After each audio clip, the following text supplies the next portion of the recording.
Alright, so today I want to introduce you to the Invisi-ball ball python. The Invisi-ball consists of two genes, the Russo and the Mystic, and both the Russo and the Mystic are both in the blue-eyed leucistic complex. And usually when you make a blue-eyed leucistic, you get a bright white snake with bright blue eyes. It's pretty amazing. But in the case of the Invisi-ball, you actually see a little bit of pattern coming through. The pattern is almost invisible, but you can definitely see there's some pattern there. And when you mix other genes into the Invisi-ball, it can be pretty challenging to change the color and the pattern in the Invisi-ball.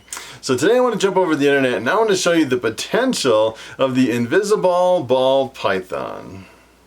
Alright, so I want to jump over here on Morphmarket.com and I want to start with the two genes that make up the Invisi-ball. And the first one I want to show you is the Mystic. This is what a Mystic looks like. And as far as a visual appearance, I'd say the Mystic looks pretty much closest to the Mojave. The Mojave and the Mystic are real close. They both have these kind of a keyhole pattern on the side of the snake where you can almost take like a skeleton key and put it in the side of the snake. And pretty much the difference between the Mystic and the Mojave as a standalone gene, the Mystic is usually a lot darker as far as the background, especially right on top of the snake. You can see it's almost like an inkjet black background that in most cases you don't see that on the Mojave. And usually the Mystic is a little bit brighter yellow as far as the color. It's a little bit more brighter of a snake, and there's quite a bit of variety between the different Mystics and the different Mojaves. Sometimes it's really hard to tell the difference between a Mystic and Mojave in some cases, but I'd say overall the Mystics are quite a bit darker.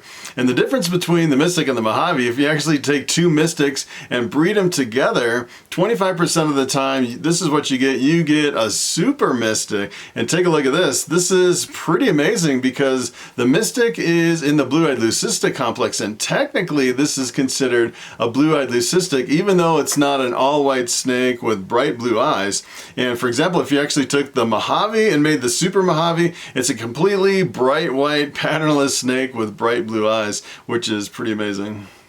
So here is the other snake in the Invisi-ball, and that is the Russo. And as a standalone gene, the Russo, I'd say, looks really close to a normal. It's really hard to pick out. As a matter of fact, initially these were called het leucistics. I was thinking maybe they thought they were kind of a recessive gene at first because it was really hard to figure out which one was which. And again, the more I look at the Russo, it sounds like more of the Russos are a little bit brighter than the normals. You can actually pick them out from the normals, and it's kind of a misnomer. A lot of people call them het leucistics, even though it's not technically considered a recessive gene. It's actually a co-dominant gene. The super form is an all-white snake with bright blue eyes. So if you actually take two Russos and breed them together, 25% of the time, this is what you get. You get the white diamond. Take a look at this. This is pretty amazing. I'd say this is probably one of the best blue-eyed leucistics that I've ever seen. A really super white body. You can't see any color at all, and the eyes on this are just really super bright. Pretty amazing blue-eyed leucistic.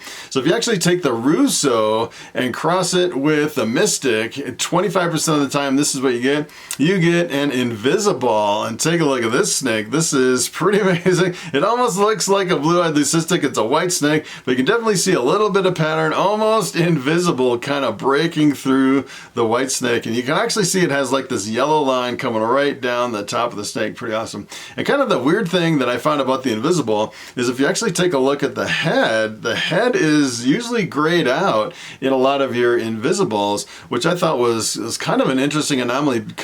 Just kind of looking at the genes, usually you get the gray heads from the Mojaves and the Mojave blue-eyed leucistics. Usually if you make the super Mojave, which is a blue-eyed leucistic, you get kind of a grayed out head as an effect from the Mojave. And there's no Mojave in this combination. So I kind of wanted to show you some of these other genes worked into the Invisi-ball so you can kind of see the ultimate potential of what it can do with these other genes. And the spider, this is what a spider looks like. The spider is usually a really visually dominant gene. You work it into some other combinations and usually you can always see an influence from the spider. And the spider gets its name from the spider web pattern coming right down the top of the snake. And here's what happens if you take the spider and work it into the Invisi-ball. Take a look at this. This is pretty much like a bright invisible. You can't even hardly see the spider influence at all. You can't even see, like much of a change of a pattern in the snake. You can definitely see it has a little bit more contrast. I'm thinking that might be from the spider, maybe a little more gray of a head, bringing it out just a little bit, but I'd say overall you really can't see much of an influence from the spider, which is pretty amazing. So here is the Enchi, and the Enchi is kind of an interesting gene. If you actually take the super yellow belly, which is the ivory, and you work Enchi into it, Enchi is one of the few genes that can bring out the colors and patterns in your all-white snake with the ivories, which is kind of interesting. The Enchis and the leopards are pretty much the only two genes that can really break through the all-white snake of the ivory, the super yellow belly. And here's what happens if you work Enchi into the Invisi-ball, and take a look at this. The Enchi really doesn't do anything to the Invisi-ball. You pretty much end up with an Invisi-ball. It's pretty amazing that it completely dominates these genes. So here is the DJI, and usually the DJI has a really strong influence when you mix it in with other combinations. The DJI is a dark gene, and a lot of times it'll really scramble up the pattern. So a lot of times you get some pattern change and some darkening to almost whatever you work it into. So here's what happens if you work DJI into the Invisi-ball. Take a look at this. It even dominates the DJI, which is pretty much, as a matter of fact, this one's actually listed as a Mystic Russo possible DJI. Even the breeder who's working with this and making these combos can't even figure out if this has DJI or not. Completely dominates the DJI. Although in this one it's kind of interesting. It seems like the head is a little bit lighter, which is completely opposite of what you would expect in the DJI. So here's the other thing is so if I actually had an Invisi-ball, probably what I would do with the Invisi-ball, instead of working other genes into it, I would use it as a breeder to breed it into other combinations, and it's allelic combinations. So if you actually bred it to something else, half the offspring come out Mystic, half the offspring come out as Russo. So one of the things you could breed it to is the Mojave, and take a look at this. This is what a Mojave looks like, and the Mojave looks really close to the Mystic. As a matter of fact, this one looks pretty dark. Almost similar to the Mystic. I'd say it's probably not as bright on the back stripe here compared to the Mystic. But if you actually took the Invisi-ball, you'd breed it to the Mojave, this is what you'd end up with. You would get the Mystic Potion, which is really awesome. As a matter of fact, you would get Mystic Potions, and you would also get the Russo Mojaves, which would be an all-white snake with bright blue eyes. So you get blue-eyed leucistics, the all-white snake, and you would get kind of the purplish snakes, which would be a really amazing combination of offspring. All right, so it is time for the question of the day. And MMA Trend asks, how soon can I pair up my female ball python after she lays eggs? And that is a very good question.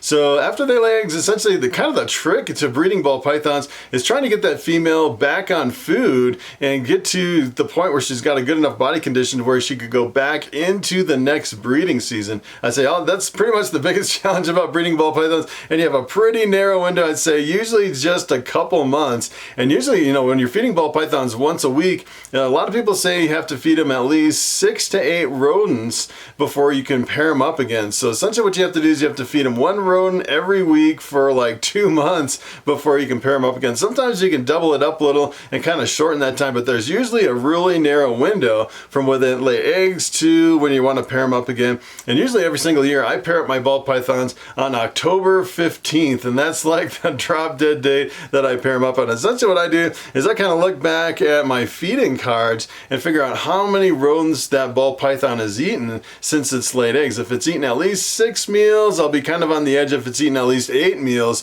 then I'll go ahead and pair that snake up if it has a pretty good body condition. And sometimes even the act of pairing up a ball python female in some cases will stimulate the appetite. And some people say it's kind of hard on a female. It's kind of going through the breeding cycle year after year after year, because essentially what you do is you have to almost like power feed them for a really small amount of time, just a a couple months, and then when they go back into the next breeding season, they kind of go on this really long fast, usually for like 4 or 5, sometimes even 6 months, when they stop eating and they're kind of developing the eggs. And then when they lay eggs, and then shortly after that, usually sometimes even a month or 2 after that, they're still fasting for that whole time. So it can be a really long fast with a really short power feeding period. And I personally think it's kind of hard on females to keep breeding them year after year after year. What I like to do is I like to breed them for a year, maybe 2 years, and then give them the next year off. And I know it's kind of hard, you know, breeding ball pythons, and you have all these females and they can produce.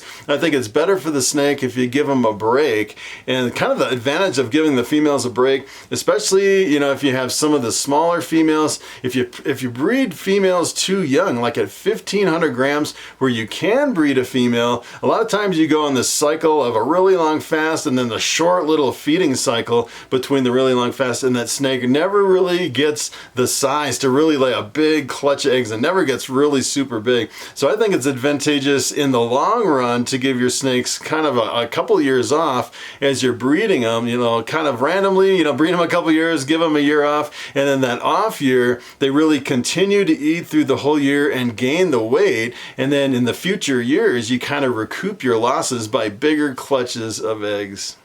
So that is pretty much it. Thanks for watching, and I will see you in the next video.